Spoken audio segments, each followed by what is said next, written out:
মেয়েদের ভাগ্য হচ্ছে লটারির মতো, জিতলে সারা জীবন সুখের আর হারলে দুঃখের সাগরে ভাসবেন আর ভাসবেন।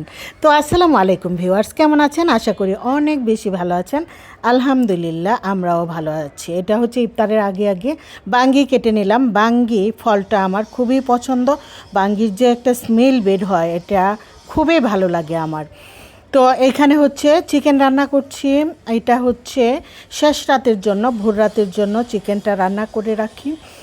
তো হচ্ছে আমরা হালকা পাতলা দেখা যায় যে দুধ আর দই দিয়ে আমাদের খাওয়াটা বেশি হয়, আমাদের হাজব্যান্ড ওয়াইফ দুইজনের। আর বাচ্চাদের জন্য চিকেন এটা মাস্ট বি, লাগবেই ওদের ভোর রাতের জন্য। আর এইখানে হচ্ছে আমি ডাটা দিয়ে শোল মাছ রান্না করব আজকে। তো শোল মাছগুলো আমাদের দেশে এরকম ছোট ছোট করে কাটে, ছোট ছোট করে কেটে নিয়ে হলুদ মরিচ লবণ লাগিয়ে তারপর একটু তেলের মধ্যে শোল মাছের টুকরাগুলো একটু ভেজে নিচ্ছি।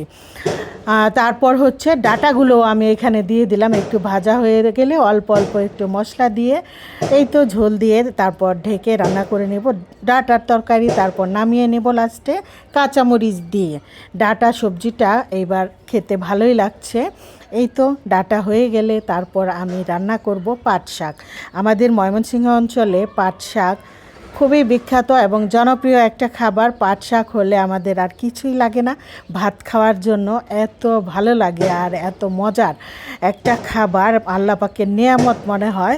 পাট শাক যে ছোট ছোট গাছ বেছে রান্না করা হয় এটাও মজা, আবার বড় গাছ থেকে যে ছোট ছোট পাতা ছাড়ে ওইটা উঠায় রান্না করলেও, ডেমি শাক বলে আমাদের দেশে, ওইটা উঠায় রান্না করলেও ওইটা আরেক ধরনের মজা, অনেক মজা, অনেক ভালো লাগে খেতে।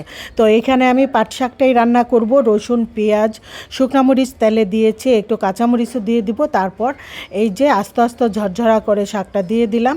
এইভাবেও তেলের মধ্যে ভাজি করি। আবার দেখা যায় পোলে আরেকটা পাট শাক আমরা রান্না করি, ওইটা তেল ছাড়া রান্না করি। ওই শাকটা চেপা শুটকির ভর্তা দিয়ে মেখে একসাথে মেখে ভাত খেতে খুবই মজা।